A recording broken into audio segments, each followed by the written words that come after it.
ल आज कुरा गरौँ एउटा यस्तो औषधिको जसले इमर्जेन्सी सिचुएसन्समा साँच्चै जीवन बचाउन सक्छ एम्युडोरन।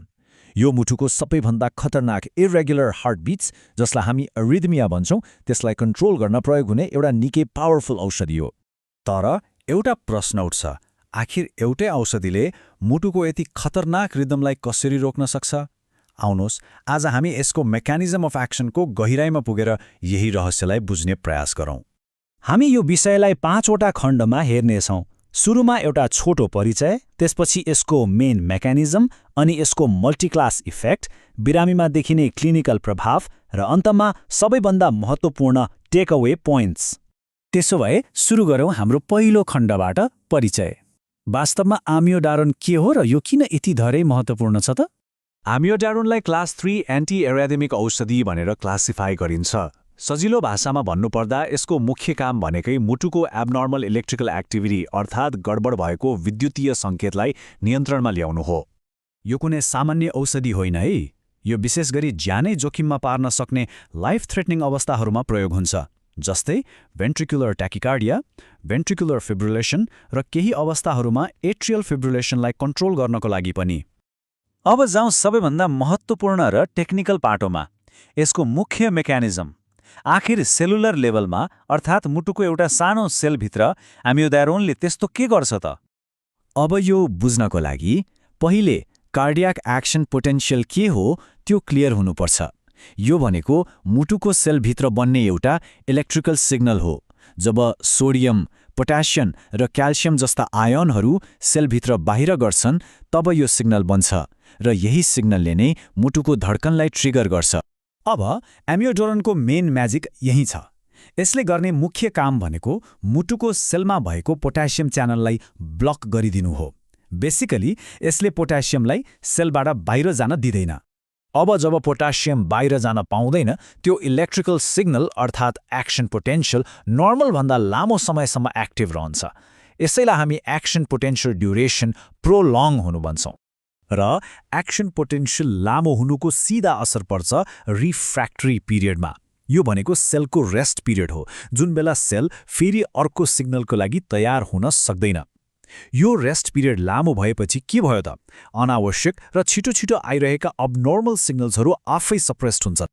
ल अब यो पुरै चेन अफ इभेन्ट्सलाई एकै ठाउँमा राखेर हेरौँ है त। पहिलो स्टेप, पोट्यासियम च्यानल्स ब्लक भयो।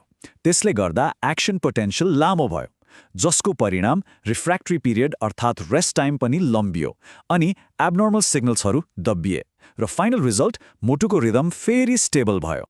अब लागौँ तेस्रो खण्डतिर। एम्योडोरनलाई किन यति युनिक र स्पेशल औषधि मानिन्छ? किनभने यसको काम गर्ने तरिका एउटा मात्र छैन। यहाँ एउटा एकदमै इन्ट्रेस्टिङ कुरा छ। एम्योडारोनले 4 फरक एन्टी एरिथमिक क्लासको जस्तै काम गर्छ। यसको मुख्य काम त क्लास 3 जस्तै पोट्यासियम च्यानल ब्लक गर्नु नै हो, तर यसले थोरै क्लास 1 जस्तै सोडियम च्यानल, क्लास 2 जस्तै बीटा रिसेप्टर र क्लास 4 जस्तै क्याल्सियम च्यानललाई पनि ब्लक गर्छ। यही मल्टिफ्याक्टेटेड एक्सनले गर्दा नै यसलाई ब्रड स्पेक्ट्रम एन्टी एरिथमिक भनिन्छ। ल यत्रो सेलुलर लेभलको कुरा त गरियो, तर रियल लाइफमा एउटा बिरामीमा यसको असर कस्तो देखिन्छ त? अब त्यो सेलुलर एक्सनलाई क्लिनिकल बेनिफिटसँग जोडेर हेरौँ। एउटा सिनेरियो इमेजिन गरौँ। कुनै बिरामीलाई भेन्ट्रिकुलर ट्याकिकार्डिया भएको छ र मुटुको धड्कन प्रति मिनेट 180-200 पटक जति छ। यस्तोमा एम्योडारोन दिएपछि के हुन्छ? यसले त्यो एब्नर्मल इलेक्ट्रिकल सर्किटलाई ब्रेक गरिदिन्छ, मुटुको गति नर्मल रिदममा फर्कन्छ र मुटुले रगत पम्प गर्ने क्षमता अर्थात् कार्डियाक आउटपुट फेरि इम्प्रुभ हुन्छ। त्यसो भए फाइनल रिजल्ट के भयो त? बिरामीको हार्ट रेट घट्छ, रिदम स्टेबल हुन्छ, कार्डियाक आउटपुटमा सुधार आउँछ र सबैभन्दा महत्त्वपूर्ण कुरा, सडन कार्डियाक डेथको रिस्क उल्लेख्य रूपमा घट्छ। ल अब हामी लगभग अन्त्यमा आइपुगेका छौँ। अहिलेसम्मका की टेकअवेज के हुन् एकचोटि सर्र हेरौँ ताकि दिमागमा बसोस्। एक पटक फेरि सम्झौँ।